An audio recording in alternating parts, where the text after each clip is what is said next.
there is now a alternative issue to the US dollar in terms of settlement.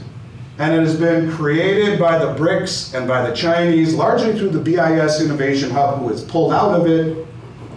But now the Chinese are running it, and it was called M-Bridge, now it's called the Renminbi Cross-Border Payment System. I'm not gonna go deep into this, but we can talk about it in Q&A. But all you need to know is this, that this is a system that settles in 7 seconds, not the 3 to 5 days that SWIFT takes. It settles outside of the SWIFT purview. They've already signed up 10 countries from Southeast Asia. The acronym is ASEAN, ASEAN, and 6 Middle Eastern countries. Those countries in Southeast Asia have double the population of the United States, 800 million, and they are China's largest trading partner by far.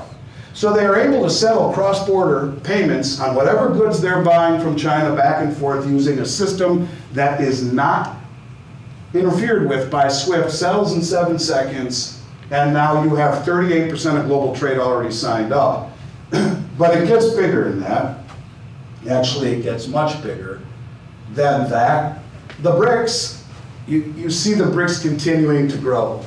And this is what gave me notoriety. I talked about this on thousands of videos starting in 2019. Everyone told me I was crazy, and all of a sudden, I've been proven right in spades. And this is why I get asked on 20 podcasts a week to talk about the BRICS. 59 nations have applied to the BRICS. They already have 11. Saudi Arabia has been admitted into the BRICS. They're straddling. They were one of the designers and full participants in the cross-border payment system. They are.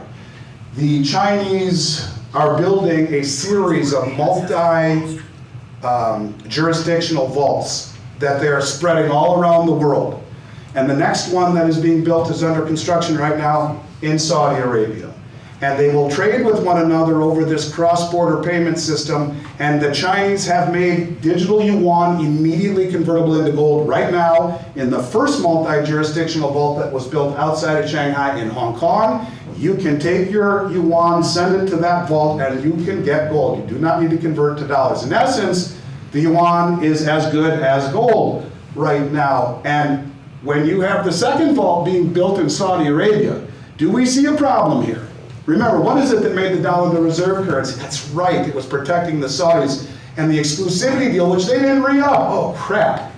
And now they're building a vault, part of the Shanghai Metals Exchange, where gold will be stored in Saudi Arabia so they can buy, Chinese can buy the Saudi oil, pay for it in digital yuan over the cross-border payment system, free from SWIFT interference, settles in 7 seconds at a 98% reduction in fees. But I don't want the yuan. I'll take the gold, thanks, and we have it right here in our backyard. They're going to build them all across the Belt Road Initiative, which we'll talk about in 1 second.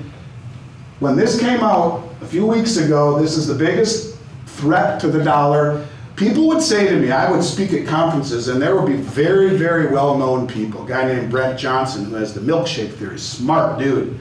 Andy, the BRICS isn't big enough, it's not gonna matter, they can't compete. Sergey Lavrov just said, we're opening this technology up to the entire world with the exception of the dollar, the pound, and the countries in the European Union. 90% of human population, 90%. As it is right now, they already represent over 60% of human population, 50% of global GDP, 3 of the 4 largest nuclear arsenals, the majority of all the commodity production, the majority of all the trade routes on sea, on land. And now they're opening up to everybody else but the West to trade outside the purview of the SWIFT, to settle imbalances in gold. And he said, we are now opening it up throughout the Belt Road Initiative. You probably don't know about this either. It's a crime that you don't. It's been going on for a long time. It's the largest infrastructure project in human history. China's endeavor to create a series of roads and bridges and maritime channels and trade routes that represent 75% of human population. Much of these countries are underdeveloped and massively resource rich, so they build oil and gas refineries, they build gold mines, they build the roads, the bridges, they build the infrastructure, let these countries become wealthy, and they get a piece of it.